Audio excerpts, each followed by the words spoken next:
Nous allons parler du Dieu de l'Alliance.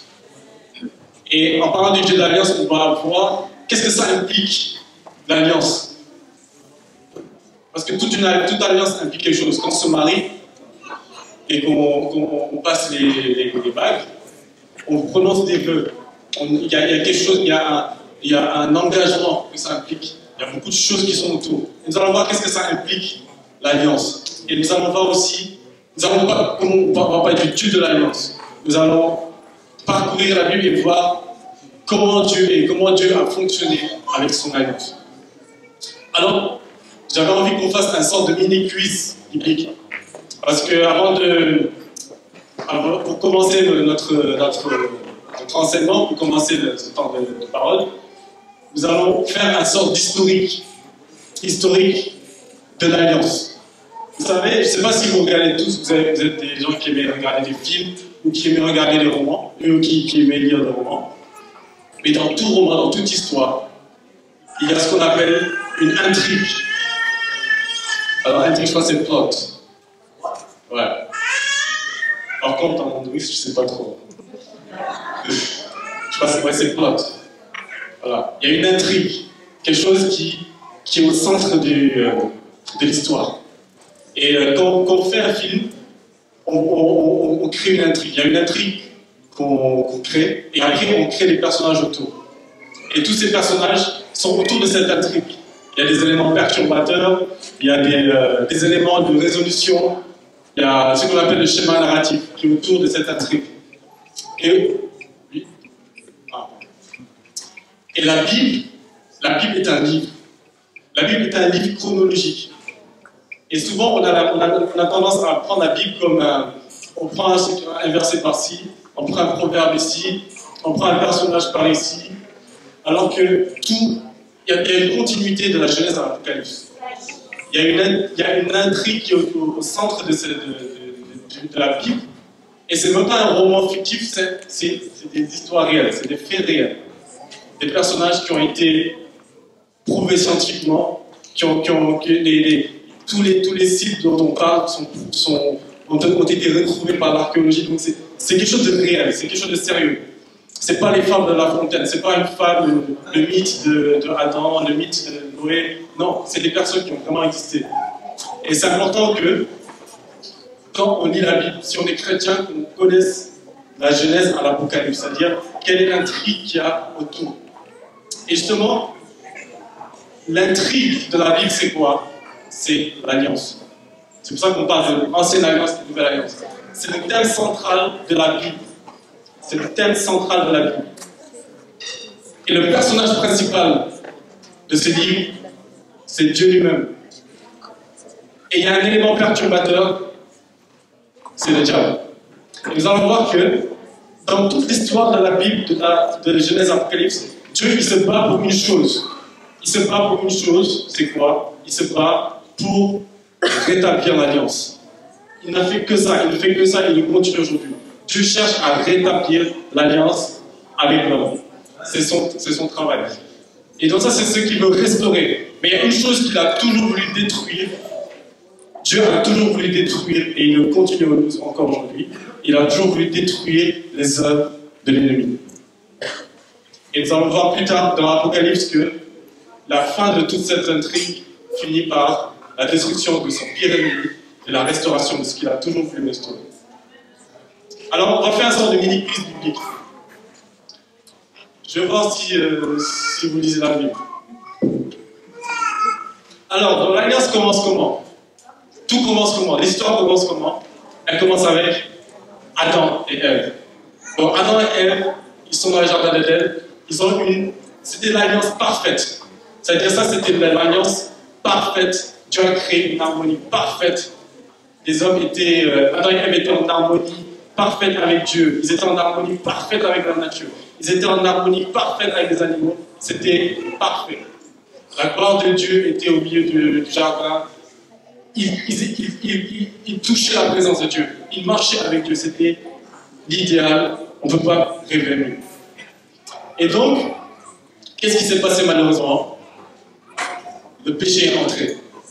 Ils ont été séduits par l'ennemi et ils ont été chassés du jardin. Ils ont été chassés de la présence de Dieu, définitivement. Maintenant, Dieu, qui veut toujours rétablir l'alliance, qu'est-ce qu'il va faire? Donc, il va chercher un autre moyen, une autre alternative pour pouvoir créer cette alliance qu'il a toujours voulu. Et donc, malheureusement, les descendants d'Adam n'ont pas... Il n'y a personne qui a réussi, qui a créé l'Éternel. Personne. Ah bon, oui, une personne. Laquelle? Enoch. Enoch. C'est qui? Merci. Enoch. La seule personne juste qui a été trouvée juste devant Dieu. Et Dieu l'a pris. Et il ne restait plus aucun juste. Alors qu'est-ce que Dieu a fait? Il a envoyé quoi? Le déluge. Il a envoyé le déluge parce qu'il voulait rétablir un ordre nouveau. Il dit, j'en ai marre de cette... Dieu a dit, je regrette d'avoir créé l'homme. Il a dit ça, je regrette d'avoir créé l'homme. Et je voudrais créer une alliance nouvelle avec une personne juste. Au moins une personne juste qui sera un nouvel Adam, on va dire. Une nouvelle personne avec qui je vais conclure une alliance et qui va... Et dont la descendance va vraiment... va se répandre sur la terre et ce sera des nations qui vont invoquer le nom du Seigneur. Voilà le plan de Dieu. Je dis, bon, ça n'a pas marché avec Adam, je vais essayer avec une autre personne. Quelle était cette personne? Avant Abraham. Noé. Alors il va à Noé, et justement après le déluge, donc Dieu a juste épargné Noé et sa famille. Il a épargné Noé et sa famille pour pouvoir créer une race nouvelle. Alors, après le déluge, donc tous les êtres humains ont été dispersés, ont été tués par le déluge, péris par le déluge. Il restait Noé et sa famille. Ils sortent du bateau, de l'arche, et Dieu commence une alliance avec eux. Il fait une alliance, il dit, vous allez peupler la terre. Les nations de la terre, vous serez les fondateurs de toutes les nations de la terre. Vous allez peupler les îles, vous allez peupler tous les continents. Et c'est avec vous que je voudrais faire une alliance. Dieu, il a espéré des nations qui invoqueront le nom du Seigneur. Mais qu'est-ce qui s'est passé?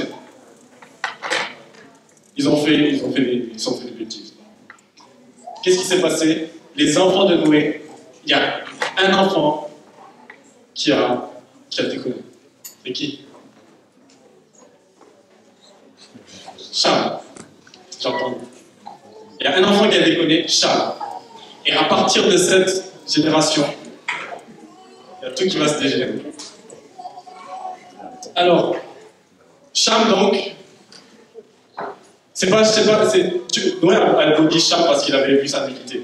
Mais c'est les descendants de Cham qui vont être à l'origine des plus grands ennemis de la foi. Alors, il y a une personne, particulièrement le petit-fils de Noé. Comment il s'appelle? Un petit-fils de Noé qui a tout déclenché. Qui a tout fait dégénérer. Comment il s'appelle? Non. Non. Nimrod. Est-ce que... Hein? Voilà, Nimrod. Nimrod était le premier roi de la terre.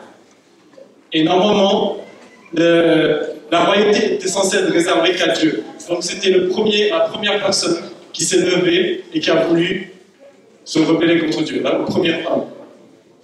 Et Nimrod est le fondateur de Babel. Et Babel qui va donner Babylone. Et de la génération des descendants de Nimrod, il y aura tous les ennemis d'Israël, les Philistins, vous les connaissez tous, les Amoréens, tous les ennemis d'Israël sont de la descendance de cet homme. Et jusqu'aujourd'hui, ce système existe encore. C'est pour dire quoi? Et justement, on parlait de Babylone. Quelle est la dernière chose, si vous voyez l'Apocalypse, quelle est la dernière chose que le Seigneur combat? La dernière chose que c'est un combat.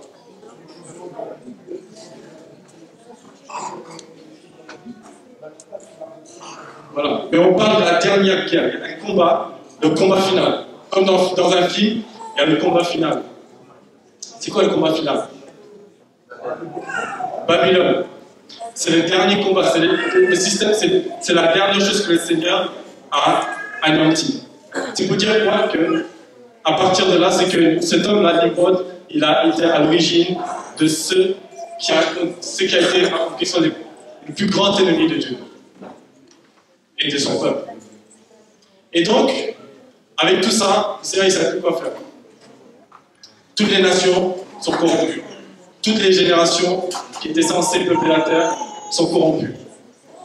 Et d'autres dieux sont venus. C'est là qu'il y a eu les Baals et tous les Astartés. Il y a eu plein de dieux qui ont peuplé ces nations. Et on n'est plus devant le Seigneur. Donc, Dieu, il fallait qu'il trouve une solution. Bon. Maintenant, je ne vais plus parler de l'idée de peupler les nations, de créer des nations qui aiment devant le nom du Seigneur. Cette idée a été cachée. Et je vais prendre une personne. Je vais essayer de viser sur une personne. C'était qui? Il y a une personne sur laquelle il a misé pour commencer une nouvelle alliance. Comment il s'appelle? Abraham. Il commence avec Abraham, il dit, je vais commencer une nouvelle alliance avec lui. C'est-à-dire que tous ses descendants, les descendants d'Abraham, ses fils, ses petits-fils, ils formeront mon peuple.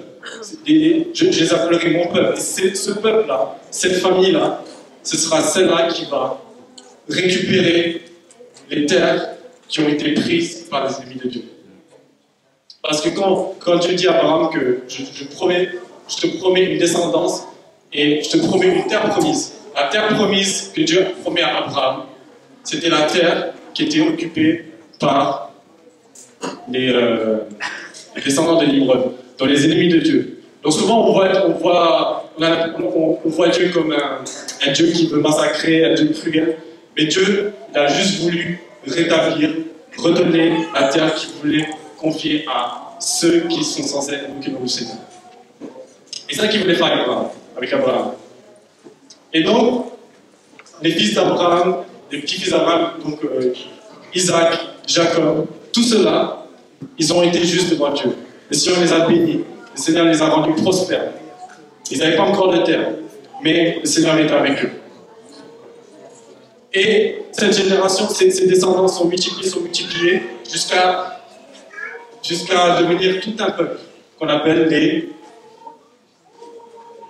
Hébreux. Et donc les Hébreux, ils ont connu l'esclavage. Vous me suivez là? Ok. Les Hébreux ont connu l'esclavage en Égypte. Et le Seigneur a dit, bon, maintenant je vais commencer mon plan. Là maintenant, j'ai un peuple. Je vais commencer je vais déjà sortir ce peuple. Et ce peuple-là, ils vont aller peupler toute la terre, toutes les terres des peuples qui se sont corrompus. Ils vont occuper ces terres et enfin, j'aurai des nations qui invoqueront mon nom. Enfin, je vais pouvoir accomplir le rêve que j'ai toujours voulu, c'est-à-dire une alliance avec l'homme.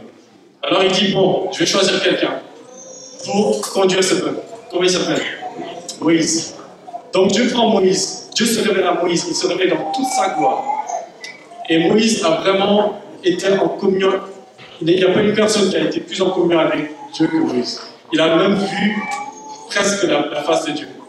Il a vu le nom de Dieu. Et donc, ce peuple a vu toutes sortes de prodiges. Ils ont vu la mer rouge se fendre en deux. Ils ont vu comment Dieu a amené les plaies sur l'Égypte. Comment Dieu les a délivrés de l'esclavage. Ils ont vu comment Dieu a fait tomber la main du ciel.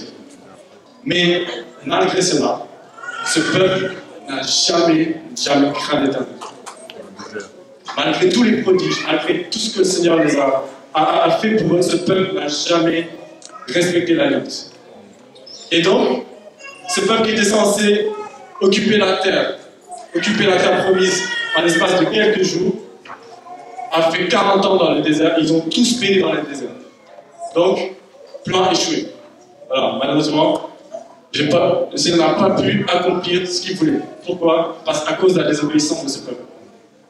Et non seulement ils ont désobéi au Seigneur, mais ils ont même créé d'autres dieux. Ils ont créé d'autres dieux. Ils ont carrément tourné le dos de Dieu. Alors Dieu ne savait plus quoi faire. Le peuple que je voulais chérir, le peuple sur lequel je misais pour pouvoir peupler le monde, pour pouvoir amener ma gloire sur les nations, ce peuple m'a déshonoré. Alors je fais comment? Heureusement, dans le peuple, il y avait quelques gens, il y avait au moins deux personnes au moins qui avaient la foi, deux personnes qui craignaient Dieu. C'était qui? Josué et Caleb. Donc au moins ces deux-là, c'était des personnes sur lesquelles Dieu pouvait miser. Alors Josué a pu conduire, grâce à sa foi, il a pu conduire le peuple à la terre promise. Il a gagné toutes les batailles, avec Caleb aussi.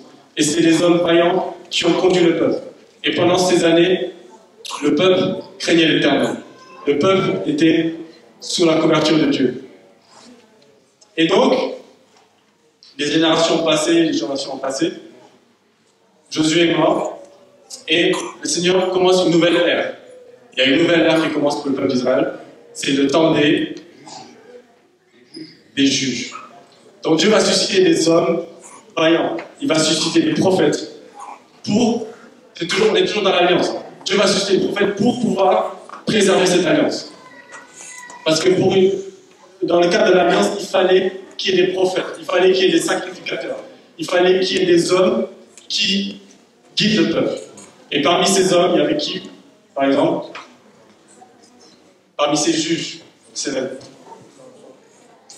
avait Samson, Gédéon, une femme aussi, Déborah, il y avait Jephthé, on les connaît tous, et c'était des héros de la foi, c'était les héros des hommes qui créaient l'Éternel. Ils avaient fait des erreurs, certes, mais du temps où ils étaient juges, ils avaient amené la gloire de Dieu. Et le peuple invoquait le Seigneur. Le peuple invoquait le nom d'Éternel. Et donc, dans le temps des juges, donc ça a pris plusieurs années, il y a plusieurs juges qui sont succédés. Et donc, on est toujours dans l'alliance. Le Seigneur, il veut toujours aller plus loin dans l'alliance. Il veut que le peuple puisse conquérir les terres. Il veut que le peuple puisse conquérir la terre entière pour pouvoir faire une terre sur laquelle l'Éternel serait roi. Et donc, malheureusement, le peuple revient sur ses mauvaises habitudes. Dès qu'un juge mourait, le peuple retombait dans le péché. Et dans les terres dans lesquelles ils étaient, il y avait des dieux. On parle de Baal, on parle des Astartés. Et dans ces terres, et parmi ces dieux, Israël a pris un dieu, il a remplacé le Dieu, donc l'Éternel, il a remplacé l'Éternel par Baal. Et ils ont fait de Baal leur Dieu. Et justement, c'est ça qui a plus tard causé beaucoup de problèmes pour le peuple. Et c'est ça qui a fait que le peuple, après, a été déporté de sa terre vers d'autres terres. Et dans tout ça, dans toute cette histoire, le peuple d'Israël voyait que les peuples étrangers avaient des rois. Or, dans l'Alliance, Dieu seul devait être roi. Et qu'est-ce qu'ils ont fait? Ils ont demandé à Samuel, donne-nous un roi. Tous les autres peuples qui sont autour de nous ont des rois. Nous voulons un roi qui va régner sur nous. Ça a attristé le cœur de Dieu. Dieu voulait une alliance parfaite, où lui serait roi, et le peuple sur lequel il voulait fonder son alliance le rejette et veut un roi humain. Alors Dieu, face à ça, il dit, bon, le peuple me rejette comme roi, normalement, s'ils font alliance avec moi, je suis censé être le roi, mais ils me rejettent. Alors qu'est-ce qu'on fait? Dieu va dire, ok, soit vous voulez un roi, ok, pas de problème, mais par contre, j'aimerais bien que ce roi soit un roi selon mon cœur. Donc s'ils veulent un roi, je vais mettre un roi qui sera un roi selon mon cœur, un roi qui sera connecté à moi, et à travers lui, c'est comme si ce serait moi qui régnais.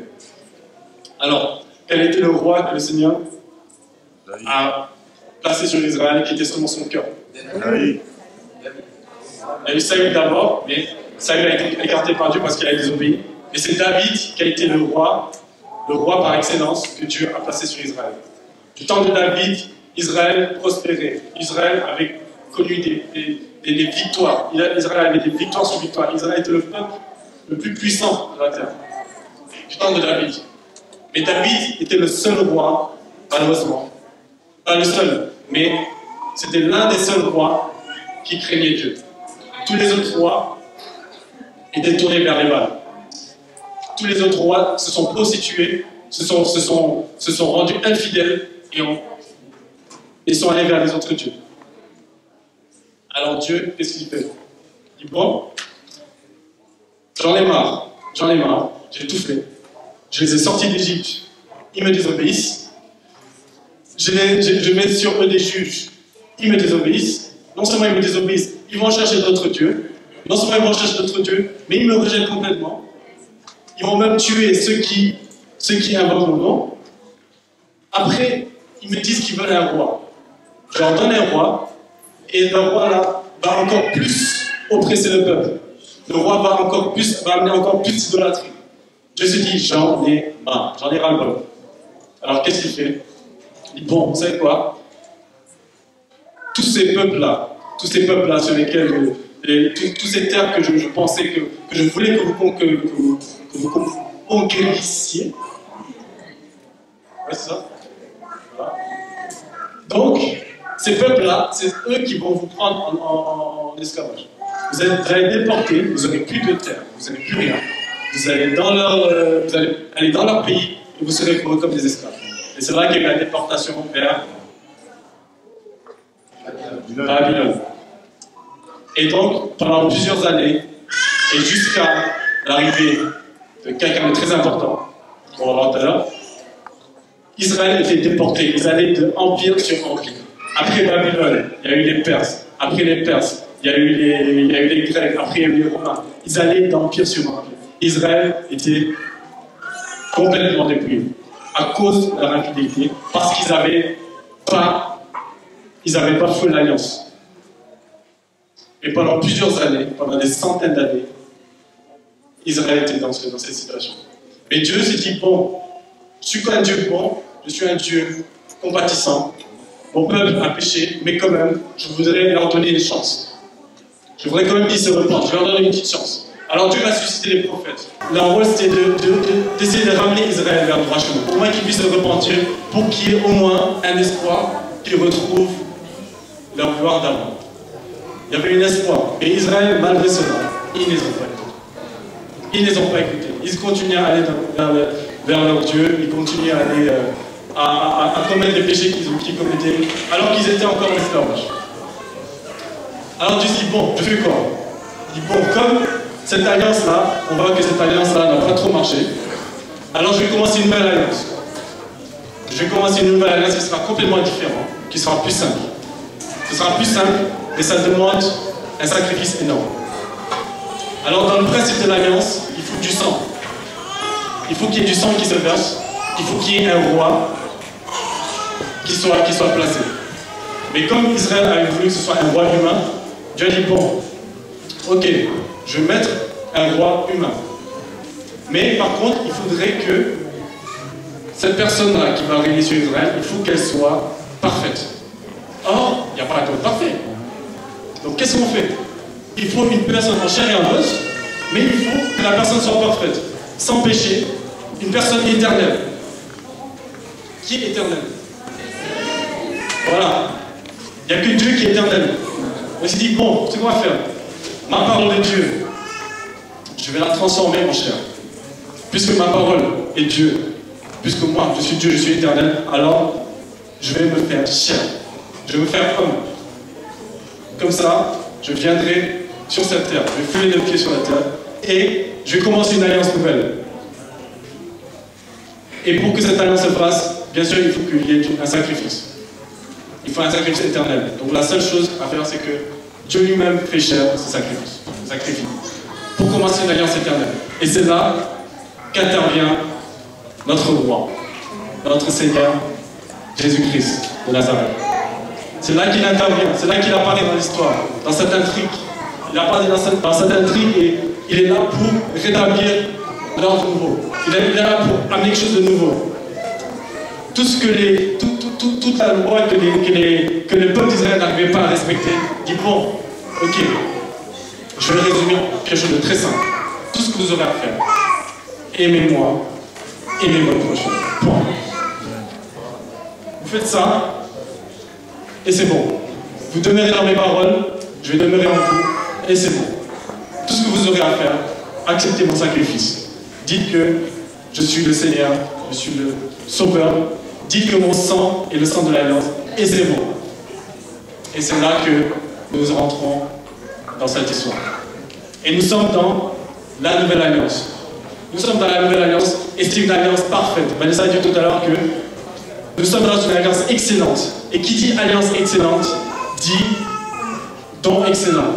C'est pour ça qu'on parle de la Bible que vu l'excellence de notre alliance, notre don doit être excellent, notre engagement doit être excellent, notre implication doit être excellente, notre vie doit être excellente. C'est logique. Et donc, la nouvelle alliance implique, donc, déjà le principe de l'alliance, c'est que il faut qu'il y ait du sang qui se verse, il faut qu'il y ait un roi, il faut qu'il y ait un règne, et il faut que comment dire, le fruit de ce règne, c'est-à-dire la preuve qu'il y a ce règne, ce serait la gloire de Dieu. Et l'alliance, nous allons lire dans 1 Corinthiens 15, versets 47 à 49. L'alliance maintenant que nous vivons implique une chose.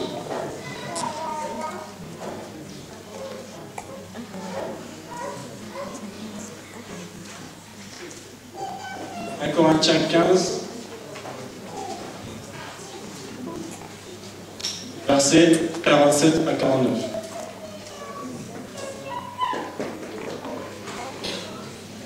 Donc, voilà ce que ça implique pour nous-mêmes. C'est pourquoi il est écrit, le premier Adam devint une âme vivante. Le dernier Adam est devenu un esprit vivifiant. C'est Jésus. Mais ce qui est spirituel n'est pas le premier. Ce qui est naturel, c'est ce qui est naturel qui est le premier. Ce qui est spirituel vient ensuite. Le premier homme qui est de la terre est terrestre. Le second homme est du ciel. Tel est le terrestre, tels sont aussi les terrestres. Tel est le céleste, tels sont aussi les célestes. Et de même que nous avons porté l'image du terrestre, nous porterons aussi l'image du céleste. C'est la Bible. C'est-à-dire que maintenant que nous avons conclu une alliance, tous ceux ici qui ont reconnu Jésus-Christ comme Seigneur et Sauveur sont engagés dans cette nouvelle alliance. Et cette nouvelle alliance implique quoi? Implique que vous soyez le reflet de la gloire de Dieu. C'est ça que ça implique. La preuve de cette alliance serait le reflet de la gloire de Dieu sur votre vie. Et on ne peut pas avoir d'alliance sans qu'il y ait un règne. Parce qu'il y a une chose, c'est que le fait que l'on puisse conclure l'alliance avec Dieu, ça implique aussi des avantages. On a des avantages, comme toute alliance. Quand Dieu a fait alliance avec le peuple, il dit, je fais alliance avec vous. Je serai votre Dieu, vous serez mon peuple. Si vous obéissez à mes paroles, si vous faites de moi votre roi, je vous donnerai les meilleures productions du pays. C'est ça qu'il dit. Je vous donnerai des terres pour le lait et le miel. Vous ne connaîtrez pas la maladie, vous ne connaîtrez pas la disette. C'était les avantages de l'alliance. Et ces avantages sont encore plus excellents parce qu'on est dans une alliance excellente. Et donc, nous souvent, on fait l'inverse. Qu'est-ce qu'on accepte l'alliance, mais avant de chercher le Dieu de l'alliance, on va chercher les avantages de l'alliance.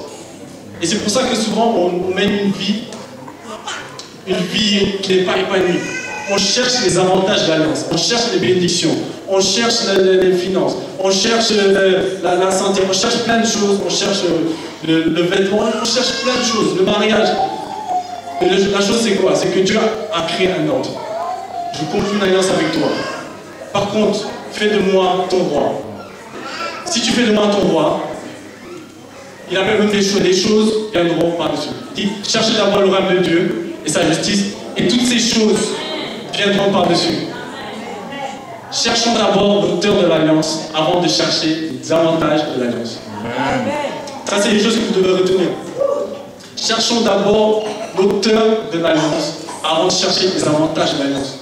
Si vous cherchez les avantages de l'alliance, ça montre que vous n'avez pas d'alliance. Si vous cherchez les avantages de l'alliance avant de chercher l'auteur de l'alliance, ça veut dire que vous priorisez, vous mettez priorité sur les bénéfices avant de mettre priorité sur celui qui vous donne les bénéfices. Et la Bible dit quoi? C'est que ceux qui recherchent, la Bible dit que ne vous inquiétez pas de ce que vous mangerez, ne vous inquiétez pas du vêtement, ne vous inquiétez pas du lendemain. Et qu'est-ce que Jésus dit? C'est les païens qui cherchent ça. C'est les païens qui recherchent ça. Et les païens, c'est quoi? C'est ceux qui ne sont pas dans l'alliance. Si vous demandez toujours, Seigneur, donne-moi, je veux ci, je veux ça, je veux me marier, je veux avoir de l'argent, je veux du travail, je veux être guéri, je veux ci. et que vous cherchez même pas le Seigneur, c'est que vous êtes en dehors de cette alliance, malheureusement. Et le Seigneur vous demande d'être dans cet ordre. Je conclue une alliance avec Dieu, je fais de Dieu mon roi, et les avantages, ils vont venir tout seuls. Je ne vais même pas les chercher.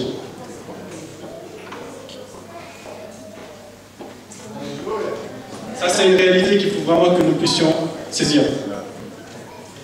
Pourquoi est-ce qu'il faut que Dieu soit roi? Vous savez pourquoi est-ce qu'il faut que Dieu soit roi? Parce que le trône de Dieu a une particularité. La Bible dit que celui qui croit en moi, des fleuves d'eau vive jailliront de son sein. C'est des vrais fleuves d'eau vive. Et les fleuves d'eau vive, d'après les Écritures, sortent de quelque chose dans le ciel. D'où sortent les fleuves d'eau vive? À votre avis? Du trône de Dieu. C'est du trône de Dieu que sortent les fleuves d'eau vive. Donc, ça implique quoi? C'est que si on doit faire une analogie, c'est quelqu'un qui croit en Christ, ça implique automatiquement qu'il a fait de Dieu son roi. Et s'il a fait de Dieu son roi, c'est qu'il a accepté l'alliance. Ça, c'est l'ordre des choses. Celui qui croit en moi, les fleuves d'eau vive jailliront de son sein. C'est pas quelque chose qui est spontané, c'est quelque chose que l'on décide. C'est une décision que l'on prend. Si on décide de faire de Dieu notre roi, alors des fleuves d'eau vive jaillissent de notre sein. Et c'est en cela que nous sommes une bénédiction pour notre entourage. C'est en cela que nous voyons notre vie prospérer. Faisons de Christ notre roi. Parce qu'il le mérite aussi. Parce qu'il a fait énormément de sacrifices. Nous allons lire dans Philippiens.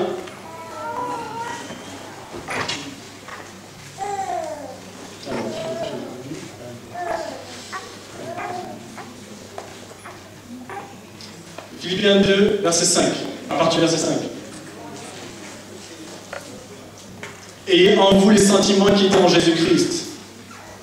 Existant en forme de Dieu, il n'a pas regardé son égalité avec Dieu comme une proie à arracher.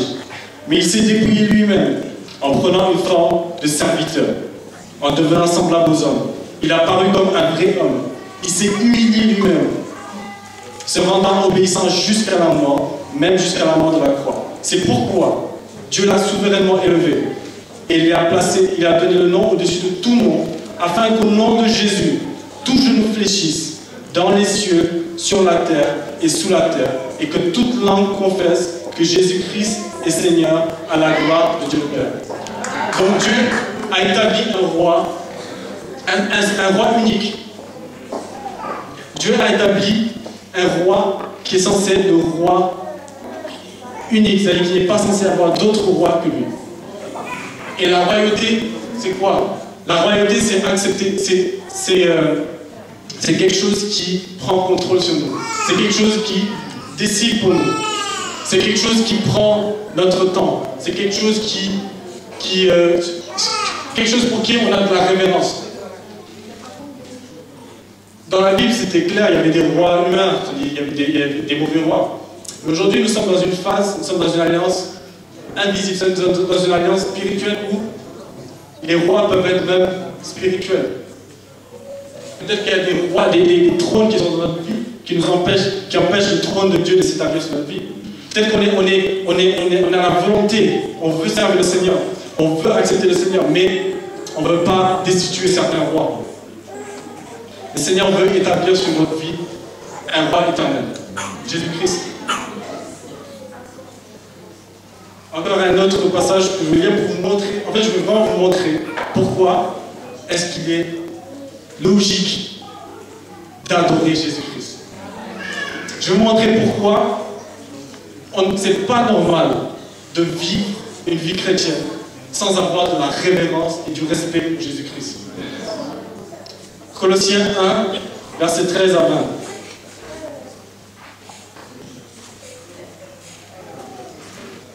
À partir de 12. Rendez grâce au Père qui vous a rendu capable d'avoir part à l'héritage des saints dans la lumière. Voilà une promesse. Il nous a délivrés de la puissance des ténèbres et nous a transportés dans le royaume de son Fils bien-aimé, en qui nous avons la rédemption, le pardon des péchés. le Fils, donc Jésus, est l'image du Dieu invisible, le premier-né de toute la création. Car en lui ont été créées toutes choses qui sont dans les cieux et sur la terre, les visibles, les invisibles, trône, dignité, domination, autorité. Tout a été créé par lui et pour lui. Il est avant toute chose et toute chose subsiste en lui. Il est la tête du corps de l'Église. Il est le commencement, le premier-né d'entre les morts, afin d'être en tout le premier. Car Dieu a voulu faire habiter toute plénitude en lui. Il a voulu tout réconcilier par lui, avec lui-même, tant ce qui est sur la terre que ce qui est dans les cieux, en faisant la paix par lui, par le sang de sa croix. Donc Dieu est en train de dire quoi ici? Il est en train de dire qu'avec Jésus-Christ, il a réglé son problème. Avec Jésus-Christ, ce qu'il a toujours voulu, tout ce qu'il a toujours recherché, c'est-à-dire l'alliance avec Dieu, avec les hommes, Dieu a réussi à l'avoir par Jésus-Christ. Et c'est pour ça que Dieu lui a donné toute autorité. Dieu lui a donné toute plénitude. Dieu a mis toute sa plénitude en lui. C'est-à-dire que Jésus-Christ est Dieu. En disant que Jésus-Christ est l'image du Dieu invisible. En disant que Jésus-Christ a toute la plénitude en lui. En disant que Jésus-Christ est la forme de Dieu. Dieu lui-même dit que Jésus-Christ, c'est moi. En gros. Dieu dit que Jésus-Christ, c'est moi-même. Je suis en lui. Parce que Dieu lui-même en personne, si Dieu se manifeste en chair et en os, enfin, si Dieu se manifeste tel quel, on ne peut pas subsister. Et Jésus-Christ est cette image qui nous permet d'avoir accès au Père en toute tranquillité, en toute quiétude. Alors les amis, prenez au sérieux notre Seigneur. Prenez au sérieux notre alliance. On a une alliance parfaite. On a un roi parfait. On a des bénéfices parfaits. Alors soyons parfaits. Arrêtons de clocher des deux côtés. Arrêtons de faire semblant. Israël a perdu beaucoup de bénédictions parce qu'ils étaient entre deux. Tantôt ils étaient avec Dieu, tantôt ils allaient chez les Baals. Tantôt ils obéissaient à la voix de Dieu, tantôt ils regardaient les peuples. Ils regardaient les peuples et ils regardaient les peuples étrangers et ils voulaient faire comme eux. C'est pour ça qu'ils ont demandé un roi. Ils voulaient avoir les mêmes habitudes qu'eux. Et nous sommes dans un monde qui est encore sous le système dont on a parlé au début, c'est-à-dire le système de Babylone. Parce que dans l'Apocalypse, Jésus dit qu'il va combattre cela à la fin. S'il va combattre cela à la fin, ça veut dire que le système existe encore. Il n'y a pas de Babylone aujourd'hui physique, mais il y a un système, le système existe toujours. C'est des noms différents. Les dieux sont les mêmes. Baal existe toujours, mais sur un autre nom. Je ne vais pas aller dans les détails. Mais c'est des systèmes qui existent encore et qui combattent la foi. C'est des systèmes qui combattent notre sainte foi, qui combattent les enfants de Dieu. Ils ont combattu, ils le combattent encore. Souvent, c'est un système qui peut être caché, qui peut être visible, mais sous d'autres formes, il peut être caché, il peut paraître agréable, mais derrière cela, il y a la puissance de l'ennemi. Et nous sommes dans ce monde, et le Seigneur nous appelle quoi? Il nous appelle à quoi? Qu'est-ce que le Seigneur nous dit? Soyez vigilants. Soyez vigilants. Il nous parle des faux prophètes. Soyez vigilants parce que votre adversaire, le diable, il est là. Il rôde comme un lion qui veut dévorer. Le diable est là pour dérober, pour détruire. Et le Seigneur est là pour donner la vie en abondance à ses enfants. Donc soyons vigilants. Soyons vigilants à tous les trônes qu'il y a autour de nous. Soyons vigilants à toutes les propositions que le diable veut nous faire. Soyons vigilants à toutes les sortes de balles que l'on peut voir autour de nous. Et respectons notre alliance. Amen. Qui dit alliance dit engagement. Qui dit alliance dit engagement. Je ne sais pas du tout qui est marié ici. Lorsqu'on a prononcé nos vœux devant notre chère épouse, on est venu avec des vœux. Et je m'engage à être fidèle. Je m'engage à t'aimer. Je m'engage à te chérir. Et on a conclu l'alliance avec cette alliance. On a conclu ce pacte avec cette alliance. Et ça implique un engagement, ça implique une responsabilité. Le fait que je me sois marié avec Vanessa, ça implique pour moi une responsabilité. Et ça implique pour elle une responsabilité aussi. Je ne veux pas dire, ouais, je suis marié avec elle, allez, bon, voilà, je vais à droite et à gauche. C'est juste ma femme, mais bon, voilà, voilà, c'est juste sur le papier. Vous savez, les mariages blancs, ça existe aussi avec le Seigneur. Il y a beaucoup qui font des mariages blancs. On fait alliance, on va même se baptiser, on fait plein de choses, mais on va continuer à mener notre vie normale. C'est comme si on n'avait pas fait d'alliance. Le Dieu de l'alliance est un Dieu excellent. Il est au-delà de nos femmes, de nos maris. Si nous avons de l'engagement, si nous avons de l'engagement vers nos femmes qui sont imparfaites, ma femme elle est parfaite. Mais si on a de l'engagement envers nos femmes qui sont imparfaites, nos maris qui sont imparfaits, alors pourquoi est-ce qu'on n'a pas d'engagement avec Dieu qui est parfait? Pourquoi? Pourquoi? L'alliance implique une responsabilité. L'alliance implique un amour. Il n'y a pas d'alliance sans amour. Il n'y a pas d'alliance sans adoration. Ça, c'est un autre principe biblique. Quand Dieu a fait alliance avec le peuple d'Israël, il a placé un roi. Et il s'est dit, je suis votre roi. Et il a placé aussi un culte. Je fais alliance avec vous, et vous allez m'offrir un culte. Vous allez m'offrir une adoration. Et cette alliance est toujours pareille. C'est-à-dire, avec Christ, le Seigneur a placé le roi, Jésus-Christ. Il a dit, voilà votre roi, mais adorez-le, écoutez-le. Écoutez-le. Donc, les amis, je vais vraiment vous interpeller par rapport à cela, que l'alliance que nous avons conclue est quelque chose de sérieux. L'alliance que nous avons conclue, que nous avons conclue avec Dieu, est la chose la plus précieuse pour Dieu. C'est la raison pour laquelle il a créé le monde. Il a créé le monde pour que l'homme, pour avoir une alliance avec lui. Pour avoir une alliance avec l'homme. Pour créer un peuple sur lequel le nom du Seigneur sera invoqué. Pour qu'il y ait une harmonie. Et le peuple, aujourd'hui, il n'y a pas le peuple que Dieu s'est formé, c'est nous-mêmes.